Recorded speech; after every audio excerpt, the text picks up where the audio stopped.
오늘 우리에게 주시는 하나님의 말씀은 여호수아 6장 18절부터 24절까지 말씀입니다. 너희는 온전히 바치고 그 바친 것 중에서 어떤 것이든지 취하여 너희가 이스라엘 진영으로 바치는 것이 되게 하여 고통을 당하게 되지 아니하도록 오직 너희는 그 바친 물건에 손대지 말라. 은금과 동철 기구들은 다 여호와께 구별될 것이니 그것을 여호와의 곳간에 드릴지니라 하니라.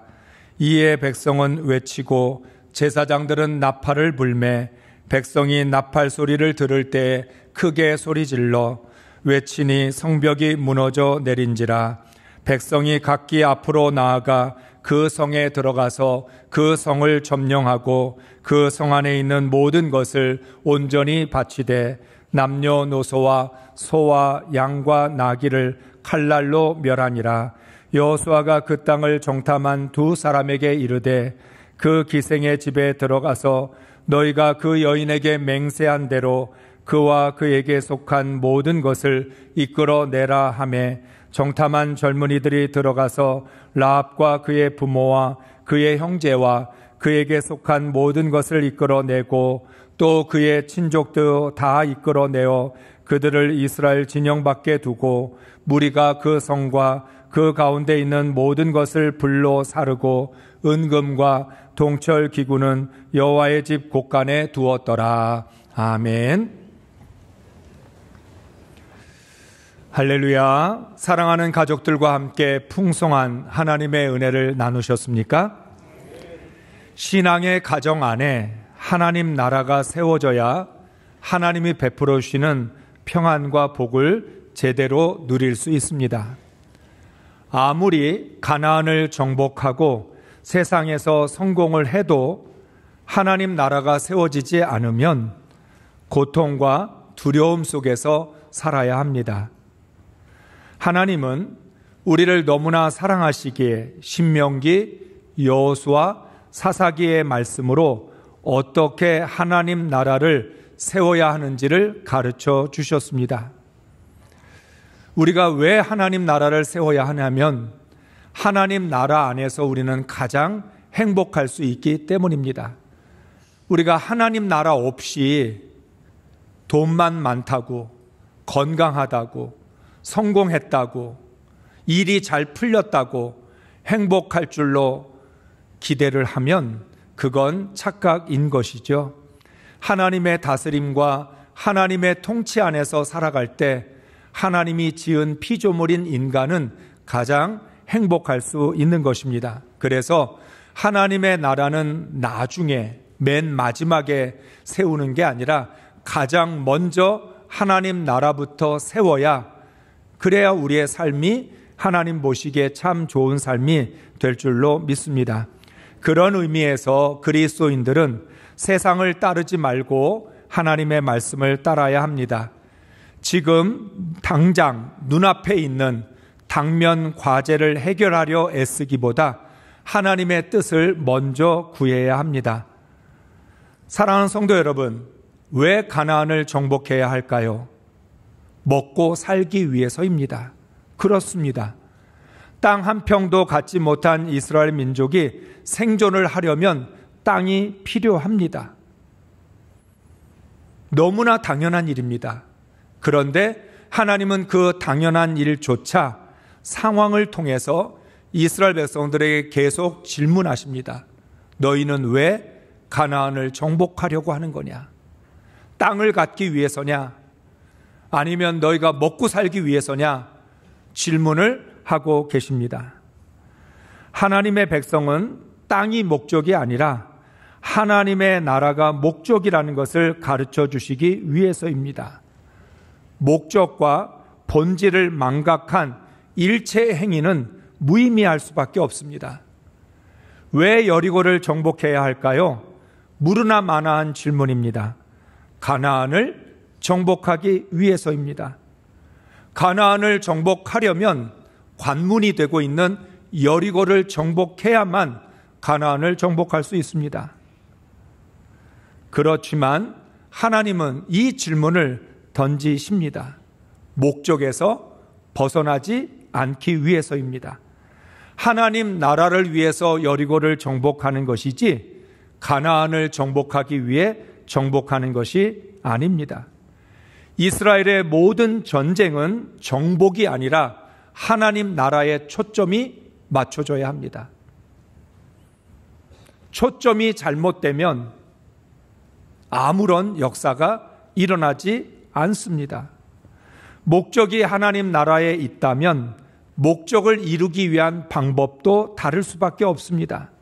하나님께서 이스라엘 백성들에게 여리고성 주위를 돌라고 명령하셨습니다. 하나님은 여리고를 정복하는 것이 전쟁이 아니라 예배라고 말씀하고 계십니다. 정복의 관점에서 보면 미친 짓입니다. 어떻게 성 주위를 돌아서 정복할 수 있겠습니까? 성을 정복하려면 성을 향하여 돌격해야 됩니다. 그래야 성이 무너지는데 하나님은 성 주위를 돌라고 말씀합니다. 이런 기상천외한 방법이 가능한 것은 하나님 나라가 본질이기 때문입니다. 하나님 나라는 예배로 세워집니다. 하나님은 하나님 나라라는 목적에 맞게 예배라는 전투 방법을 선택하셨습니다. 하나님 나라가 본질이라면 이스라엘 백성은 적과 싸우기 전에 먼저 자신과 싸워야 합니다. 그래서 이스라엘 백성은 침묵 중에 여리고성을 돌아야 되고 여리고성이 무너지기 전에 이스라엘 백성들의 마음속에 있는 죄악과 정욕이 먼저 무너져야 합니다. 모든 불신앙과 불순종이 무너져야 진정한 승리입니다. 지난주에도 말씀을 드린 것처럼 하나님, 내 심령의 상태와는 상관없이 나의 영혼의 모습과는 상관없이 정복만 하게 해주세요. 여리고성만 무너지게 해주세요. 그렇게 되면 진정한 승리가 되지 않습니다. 하나님은 이스라엘 백성들에게 진정한 승리를 주시기 위하여 여리고성 주변을 돌라고 명령을 내리신 것입니다. 그래야 하나님 나라를 세울 수 있는 것이고 하나님 나라가 세워져야 하나님이 원하시는 진정한 승리가 이루어진 것입니다. 비록 이스라엘 백성은 하나님의 명령을 완전히 이해하지는 못했지만 순종으로 침묵 가운데 성을 돕니다. 하나님의 말씀을 앞세우고 매일 한 번씩 6일 동안 성을 돌았습니다. 하나님 나라가 목적이기 때문에 무기가 아니라 언약궤를 앞세워서 언약궤를 따라서 돌았습니다. 이스라엘 백성들은 조금도 주저하지 않고 아침 일찍이 일어나 성실하게 성을 돌았습니다. 여러분, 하나님 나라는 대단한 능력이나 지혜로 세우는 것이 아닙니다. 하나님의 말씀에 성실하게 순종하는 믿음으로 세웁니다. 매일매일 하나님 말씀을 따라 하나님의 뜻을 깨닫고 오늘 하루도 나는 무엇을 위해서 살아야 될까? 인생의 본질이 무엇인지, 신앙의 삶의 목적이 어디에 있는지를 깨닫고 순종하면서 침묵 가운데 매일 하루하루를 살아가는 것, 그게 바로 그리스도인의 삶입니다. 7일 동안 침묵 가운데 지루할 정도로 단조로운 일을 반복했습니다. 그럼에도 불구하고 이스라엘 백성은 끝까지 침묵으로 성을 돌았습니다. 하나님은 여리고성을 정복하는 과정을 통해서 이스라엘 백성들에게 침묵을 가르쳐 주십니다. 전쟁을 하려면 반드시 말이 필요합니다. 모든 명령은 말로 내리기 때문입니다. 지휘관이 말을 해야 되고 말을 통해서 명령이 전달되어지고 계속해서 말을 해야만 전쟁을 수행할 수 있습니다. 그런데 하나님은 가나안 정복이 하나님 나라를 세우는 예배이기 때문에 침묵하라고 말씀하셨습니다. 말하지 않아도 됩니다. 그리스도인들은 침묵의 능력을 배워야 합니다. 그리스도인들은 말로 문제를 해결하고 말로 고난을 해결하는 사람이 아니라 침묵으로 고난을 해결하는 사람입니다. 그러므로 기도와 찬양, 말씀 묵상 후에는 침묵이 있어야 합니다. 여러분 기도하셨습니까? 그러면 침묵하십시오. 기도한 사람은 말로 떠들 필요가 없습니다. 하나님을 찬양하셨습니까? 침묵하십시오. 한 입에서 찬송과 저주가 동시에 나올 수 없기 때문에 입을 닫아야 합니다. 하나님의 말씀을 깊이 묵상하셨습니까? 그렇다면 침묵하십시오. 내 생각으로, 내 판단으로 하나님 말씀을 훼손할 수 없기 때문입니다. 여러분이 섬기고 헌신하셨습니까? 침묵하십시오. 자랑할 필요가 없기 때문입니다. 침묵할 때 우리는 영적으로 더 성숙해지고 더욱 단단한 그리스도인이 될 수 있습니다.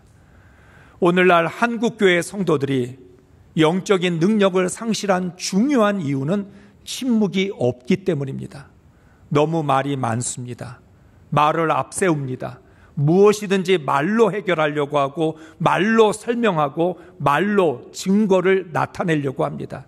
말에는 능력이 없습니다. 하나님의 말씀에 능력이 있기 때문에 우리는 침묵하면 충분합니다. 가만히 있어도 됩니다. 조용해도 됩니다. 하나님이 일하시고 하나님이 역사하시기 때문에 우리는 침묵 중에서 하나님이 일하시는 것을 바라만 보면 된다는 거죠. 여리고성은 이스라엘 백성이 무너뜨리는 게 아니라 하나님이 무너뜨리십니다. 그래서 이스라엘 백성들은 매일 침묵하면서 성을 돌아야 했고 마지막 7째 날에는 7바퀴의 성을 돌게 되었던 겁니다. 하나님은 마지막 바퀴를 돌았을 때 드디어 입 밖에서 소리를 내라고 말씀합니다. 그것도 큰 소리로 외치라고 명령을 하셨습니다. 15절 16절의 말씀을 함께 읽습니다. 드디어 이렛날이 되었다. 그들은 새벽 동이 트자 일찍 일어나서 전과 같이 성을 돌았는데 이날만은 7번을 돌았다. 7번째가 되어서 제사장들이 나팔을 불 때 여호수아가 백성에게 이렇게 명령하였다. 큰 소리로 외쳐라. 주님께서 너희에게 이 성을 주셨다. 아멘. 이스라엘 백성들이 침묵할 수 있는 이유는 하나님께서 이 성을 이스라엘 백성에 주셨기 때문입니다. 하나님이 주셨는데 무슨 말이 필요합니까? 하나님이 이 성을 이스라엘 백성들의 손에 넘겨주셨다라고 말씀을 하셨기 때문에 그것을 믿는다면 말할 필요가 없는 것이죠. 그래서 이스라엘 백성들은 새벽 동이 트자 일찍 일어나서 전과 같이 성을 돌았습니다. 사랑하는 성도 여러분, 우리의 매일의 일상은 단조롭습니다. 특별한 일이 없어요. 아니, 특별한 일이 일어나면 안 되는 거죠. 그런데 우리는 여전히 전과 같이 조용히 하나님을 묵상하고 기도하고 찬양을 했다면 하나님께서 오늘 하루도 우리에게 주셨다라고 믿는다면 그 믿음 가지고 하루를 성실하게 살아내면 되는 거죠. 이스라엘 백성들은 이 말씀을 붙들고 매일 한 번씩 이렛날에는 7번 여리고성을 돌았습니다. 그리고 마지막 순간에서야 일제히 큰 소리로 외칩니다. 하나님을 믿지 않는 땅에 강하고 담대한 믿음으로 하나님을 선포한 것이에요. 마지막 날 마지막 바퀴째에 가서야 큰 소리로 살아계신 하나님을 선포하고 하나님을 믿지 않는 그 이방 땅에 하나님의 역사를 증거한 것입니다. 이것이 바로 여리고성을 무너뜨리는 하나님의 전략이었습니다. 하나님은 이스라엘 백성들에게 능력이 아닌 오직 믿음을 원하셨습니다. 하나님의 역사는 언제나 믿음을 통해 나타납니다. 히브리서 11장에도 여리고성이 무너질 수 있었던 건 믿음 때문이라고 말합니다. 믿음으로 여리고성을 돌았기에 여리고성이 무너졌다라고 말씀하고 있습니다. 하나님은 이스라엘 백성들의 능력을 요구하지 않으셨습니다. 그러나 단 한 가지를 요구하셨습니다. 여리고를 하나님께 온전히 바치라는 것입니다. 18절 19절의 말씀을 읽습니다. 너희는 온전히 바치고 그 바친 것 중에서 어떤 것이든지 취하여 너희가 이스라엘 진영으로 바치는 것이 되게 하여 고통을 당하게 되지 아니하도록 오직 너희는 그 바친 물건에 손대지 말라. 은금과 동철 기구들은 다 여호와께 구별될 것이니 그것을 여호와의 곳간에 드릴지니라. 아멘. 하나님께서 이스라엘 백성들에게 요구하신 건 바로 이겁니다. 여리고를 온전히 하나님께 바치라는 것입니다. 정복이 목적이 아니기 때문에 여리고를 하나님께 온전히 드리라는 것입니다. 하나님께서 여리고성에 살고 있는 사람들과 짐승은 다 진멸하게 하셨습니다. 그러나 은금과 동철 기구들은 여호와의 곳간에 구별하여 드리라고 명령하셨습니다. 그것은 전적으로 하나님을 위하여 사용될 것이기 때문에 그렇습니다. 다시 말하면 하나님을 위하여 사용되어질, 하나님의 성전을 짓는 일에 사용되어질 것들은 제외하고 나머지는 다 진멸하라고 말씀을 하신 것입니다. 이것은 하나님께서 주신 승리를 하나님께 돌려드리는 것입니다. 이스라엘 백성들에게 바치는 것이 아니라, 이스라엘 백성들이 가지는 것이 아니라 하나님께 바쳐야 합니다. 그래서 오늘 말씀에는 계속해서 온전히 바치라, 온전히 바치라라고 하는 말씀이 반복이 됩니다. 그리고 온전히 바친다는 게 무엇인지를 한마디로 말씀합니다. 손대지 말라. 너희는 손대지 말라. 하나님께 온전히 바쳐진 것이기 때문에 하나님의 것에 손을 대지 말라고 말씀합니다. 하나님은 우리 심령 깊은 곳에 자리 잡고 있는 욕심을 너무나 잘 아십니다. 하나님께 바쳐 놓고는 욕심 때문에 손을 댑니다. 하나님께 바친 순간 모든 것은 하나님께 구별되었고 하나님의 것이 되었습니다. 우리는 우리의 삶을 하나님께 드렸다고 하면서 자꾸만 하나님의 것에 손을 댑니다. 나를 하나님께 바치면 이젠 더 이상 내게 아니에요. 나의 모든 것은 다 하나님의 것입니다. 그러면 손대지 말아야 합니다. 나의 전부가 주님의 것이라고 고백하지만 여러 가지 이유를 들어서 여호와의 곳간이 아닌 나의 곳간에 하나님께 바친 물건을 빼돌립니다. 하나님께 바친 것을 하나님 곳간에 두지 않고 자꾸만 내 곳간으로 옮겨오려고 애를 쓰고 있는 거죠. 도대체 하나님께 바쳤다라고 하는 것은 무엇을 의미하는 것일까요? 23절의 말씀을 읽겠습니다. 정탐한 젊은이들이 들어가서 라합과 그의 부모와 그의 형제와 그에게 속한 모든 것을 이끌어내고 또 그의 친족도 다 이끌어내어 그들을 이스라엘 진영 밖에 두고. 아멘. 여리고를 정복하는 과정에서 정탐꾼들은 라합에게 약속한 걸 그대로 지킵니다. 라합과 라합의 가족을 살려주기로 약속했기 때문에 그것을 지킵니다. 오늘 라합에 속한 것에 대해서 이렇게 말합니다. 라합과 그의 부모와 그의 형제와 그의 친족과 그에게 속한 모든 것. 하나님께 바치면 모든 것은 하나님께 속한 것입니다. 하나님이 나를 구원하셨고 그래서 나는 내 삶을 하나님께 바쳤다면 나와 나의 형제와 나의 가족과 나의 부모와 나의 친족과 나에게 속해 있는 모든 것, 나에게 딸려 있는 모든 것은 하나님의 것이 됩니다. 하나님께 속한 것은 거룩하게 구별되었습니다. 그래서 절대로 손을 댈 수 없습니다. 하나님께서 손을 대지 말라고 말씀하신 건 마음과 생각으로도 손대지 말라는 겁니다. 하나님의 것에 손대지 마라. 하나님의 것에 대해서 마음을 품지도 말고 생각하지도 마라. 건드릴 마음을 아예 갖지 말라고 말합니다. 그런데 사람들은 하나님을 속일 수 있다고 하는 거짓에 속고 있습니다. 사탄이 우리에게 계속 충동질합니다.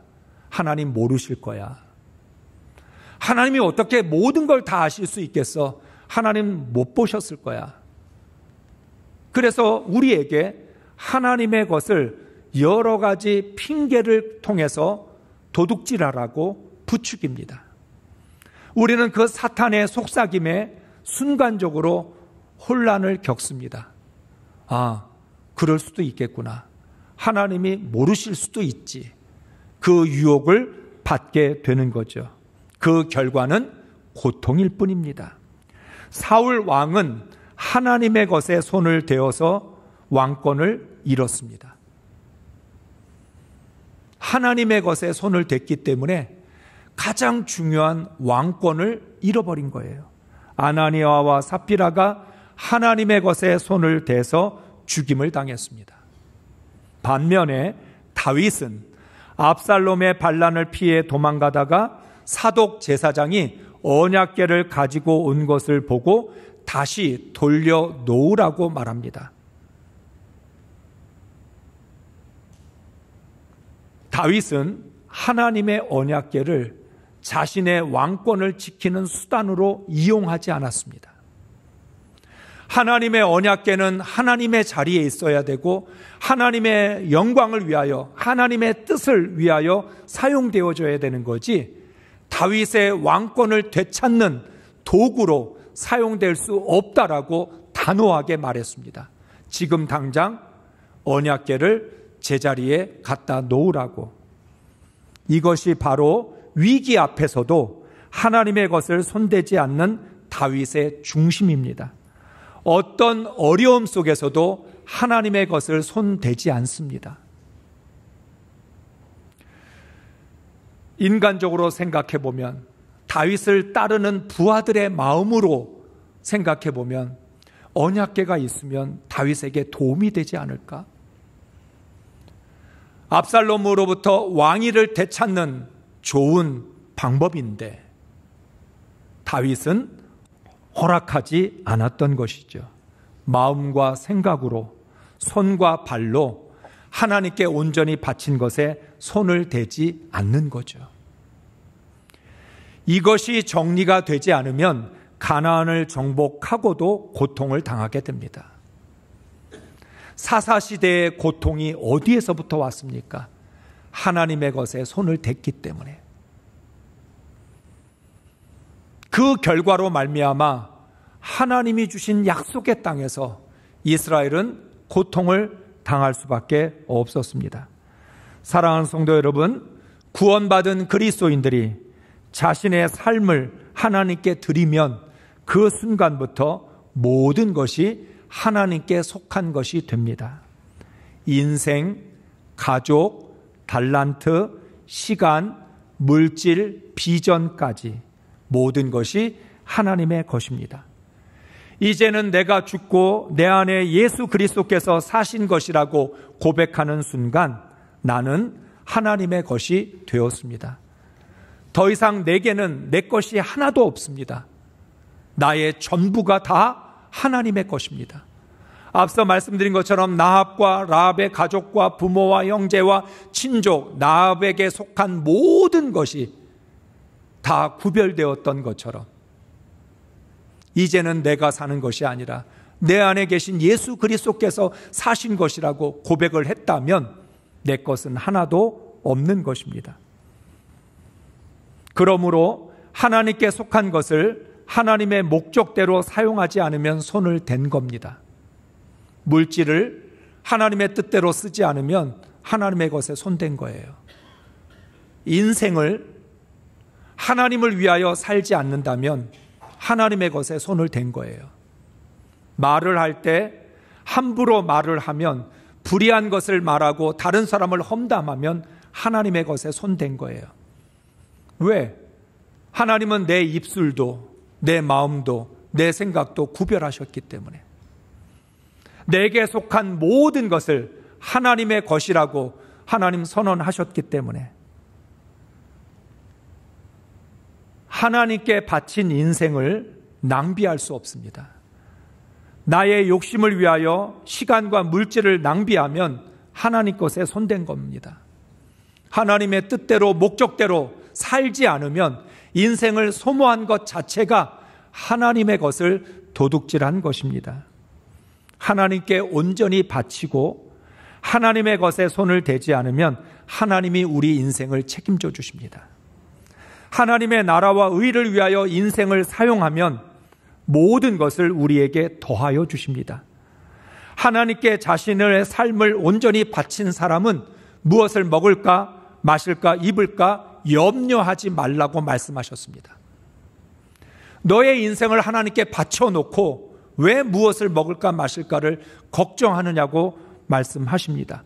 내일의 걱정 때문에 삶을 낭비하지 말라고 하십니다. 그렇기 때문에 하나님께 자신의 인생을 온전히 바친 사람, 하나님의 것에 손을 대지 않는 사람은 하나님의 뜻과 목적에만 집중하여서 살아갑니다. 하나님의 것을 손대지 않을 때 하나님은 헤아릴 수 없는 풍성한 은혜와 복을 베풀어 주십니다. 가나안이 젖과 꿀이 흐르는 땅이 될 수 있는 건 이스라엘 백성이 농사를 잘 지어서가 아닙니다.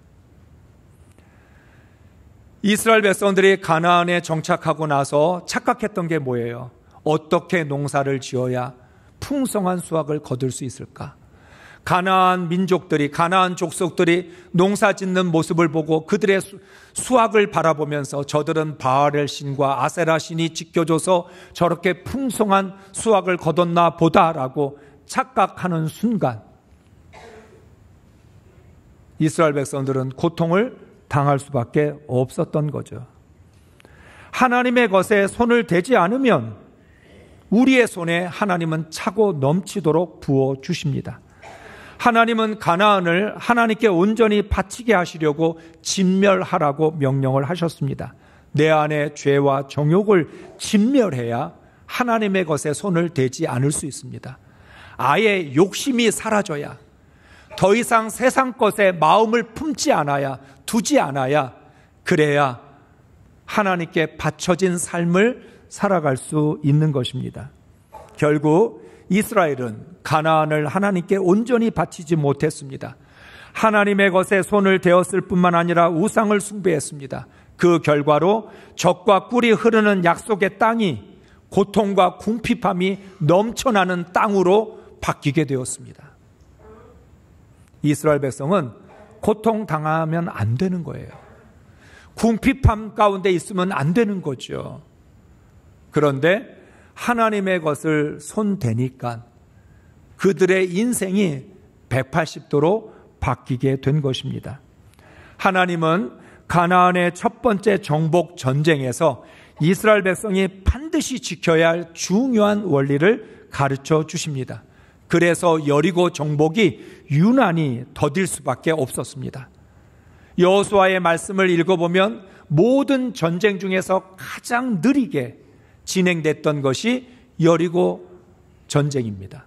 요단을 건너고 여리고 성을 정복해야 되는데 모든 것들이 다 지연되었습니다. 왜? 이 중요한 원리를 깨닫지 못하고 여리고 성을 정복하면 진정한 승리를 누릴 수 없기 때문입니다. 하나님은 이스라엘 백성이 준비되지 않아도 얼마든지 여리고를 정복하실 수 있습니다. 그러나 이스라엘 백성이 하나님께 여리고를 온전히 바칠 준비가 되어져 있지 않으면 여리고를 정복할 이유가 없는 것입니다. 준비되지 않은 상태에서 여리고를 정복하면 하나님의 것에 손을 댈 수밖에 없습니다. 그러면 승리가 고통으로 되돌아옵니다. 사랑하는 성도 여러분, 정복은 쉽지만 하나님께 온전히 바치는 것은 어렵습니다. 우리는 자꾸만 이 진리를 잊어버립니다. 하나님께 온전히 바치는 것이 쉽고 정복이 어렵다고 생각합니다. 아닙니다. 성공과 승리는 쉽습니다. 믿음과 순종이 어려운 것입니다. 우리는 이 세상을 살면서 성공이 어렵다고 생각합니다. 승리가 어렵다고. 하나님은 말씀합니다. 그게 어려운 게 아니다. 하나님이 원하시면 얼마든지 지금도 승리할 수 있고 성공할 수 있지만, 그러나 믿음과 순종이 없이 성공하고 승리를 하게 되면 인생은 더 불행해질 수밖에 없다고 경고하고 계시는 겁니다. 무엇이 더 어렵습니까? 하나님께 온전히 바치는 것, 하나님의 것에 손을 대지 않는 것, 침묵하는 것, 그게 어려운 일이죠. 고난을 해결하고 우리의 필요를 채우고 우리의 삶에 하나님의 그런 놀라운 은혜가 나타나는 것, 그건 차라리 낫습니다. 믿음과 순종이 어렵기 때문에 이것이 훈련되지 않으면 우리의 문제가 해결이 돼도 인생은 달라지는 게 하나도 없는 것입니다. 하나님께 온전히 바치고 손대지 않을 수 있는 믿음을 가져야 하나님 나라를 세울 수 있습니다. 우리 모두 온전한 믿음과 순종으로 우리의 삶을 하나님께 바치고 구별된 삶을 살아갈 수 있기를 주의 이름으로 축복합니다.